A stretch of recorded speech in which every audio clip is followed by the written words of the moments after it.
Bismillah. Assalamualaikum warahmatullahi wabarakatuh. Alhamdulillah wassalatu wassalamu ala Rasulillah wa ala alihi wa ashabihi wa man tabi'ahum bi ihsanin ila yaumil qiyamah, amma ba'd. Teman-teman Majid Air yang semoga selalu dirahmati Allah Subhanahu wa taala. Kita lanjutkan pertemuan kita, dan ini adalah pertemuan kedua yang insya Allah akan membaca kitab Fikih Muyassar dari Nukhbah Minal Ulama yang diberikan pendahuluan atau muqaddimah atau kata pengantar dari Syekh Saleh bin Abdul Aziz Al-Syekh, Menteri Agama Kerajaan Saudi Arabia. Dan sebagaimana pada pertemuan sebelumnya kita telah memberikan pendahuluan bahwa kita sedang membahas masalah fikih, dan masalah fikih itu akan ada banyak perselisihan pendapat. Kemudian kemarin kita juga sudah menyampaikan bahwa dalam dunia ilmu kita terbagi menjadi 3 kelompok. Kelompoknya para ulama mujtahid, kemudian kelompoknya para ahli ilmu atau penuntut ilmu yang biasa mentarjih, dan kelompoknya orang-orang awam yang tidak tahu mentarjih dan tidak tahu cara berijtihad.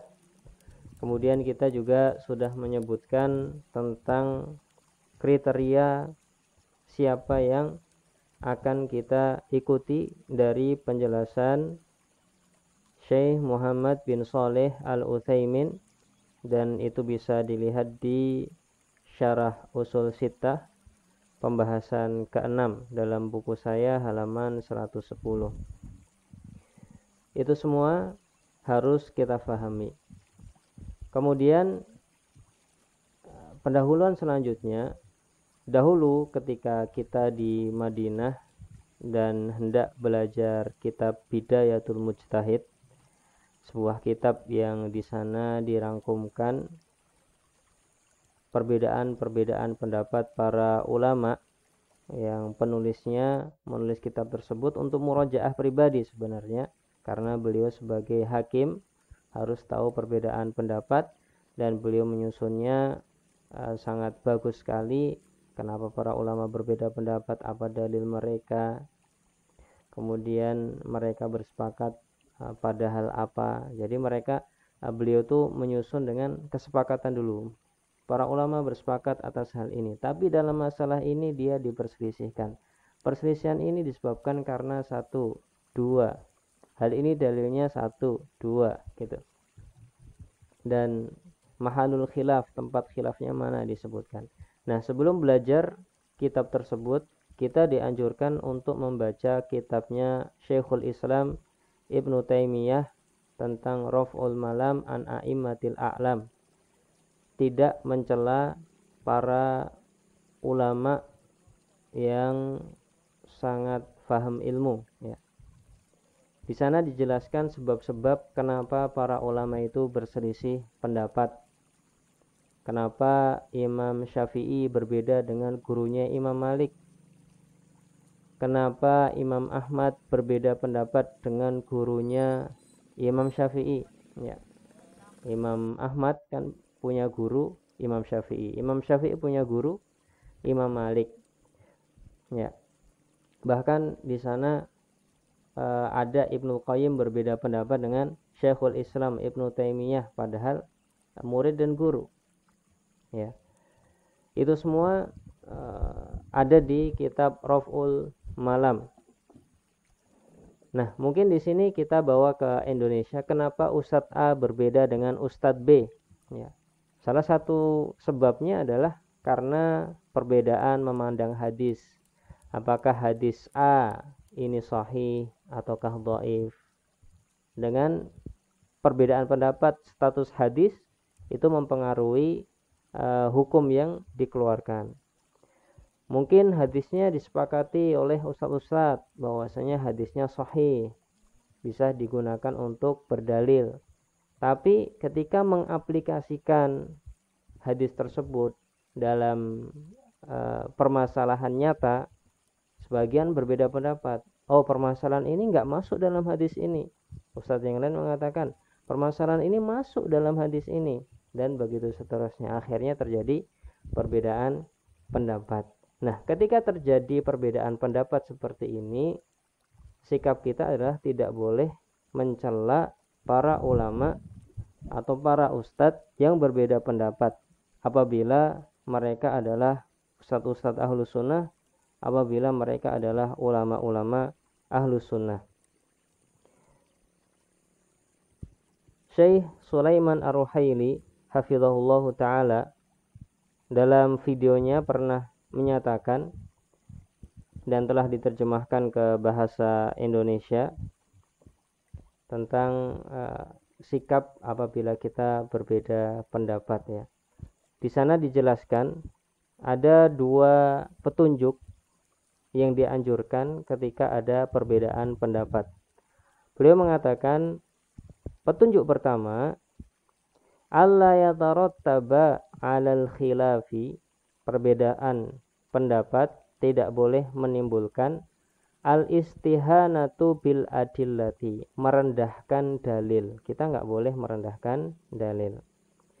Wala sukhriyatu bil qaulil marjuhi indal insani, dan tidak boleh menghina, merendahkan pendapat yang dianggap lemah. Kita jangan menghinakan pendapat yang dianggap lemah.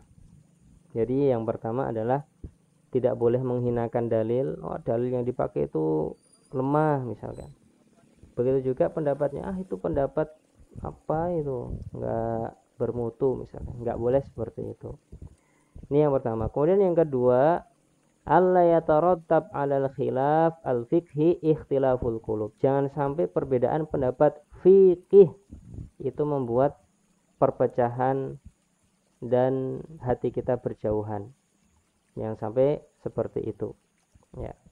Jadi petunjuk kedua ini, jangan sampai perbedaan pendapat fikih itu membuat hati kita juga berselisih, jangan sampai. Kata Syekh menutup pembahasan ini, ada 9 menit sebenarnya videonya ini, tapi kita ambil inti-intinya. Beliau mengatakan di akhir-akhir, hadhihi tariqatus salafi, inilah jalannya para salaf. Fahada yajibu an nafhamaha ya ikhwah, ini wajib untuk kita fahami wahai ikhwah, wahai saudaraku. Wa an natakhallas minat ta'assubi lil aqwal, kita juga harus menjauhi sifat fanatik terhadap pendapat tertentu.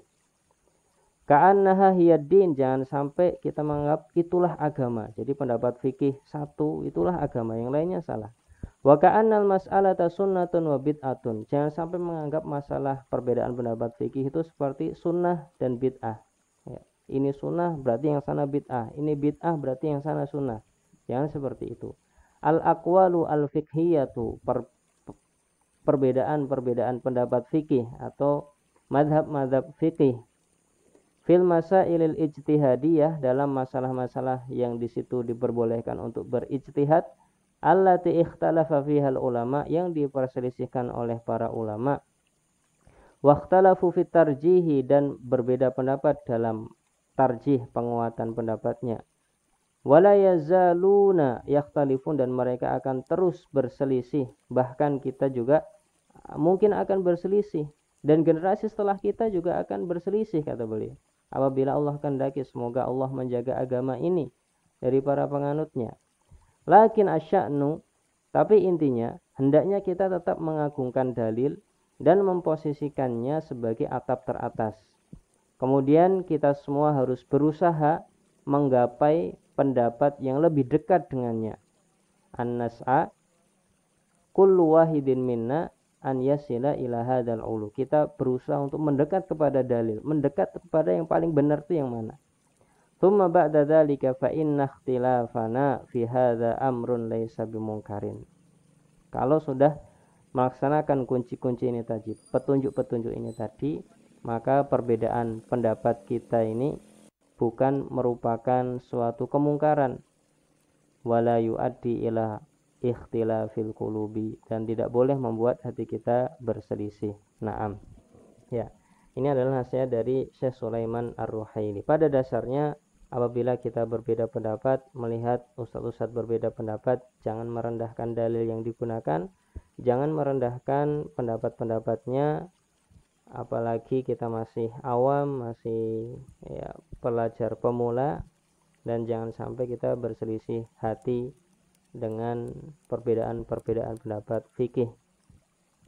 Ini yang harus kita tekankan, dan semoga Allah Subhanahu wa taala membimbing kita untuk mempelajari fikih ini. Insyaallah kita lanjutkan membaca kitab fikih Muyasar di kesempatan berikutnya.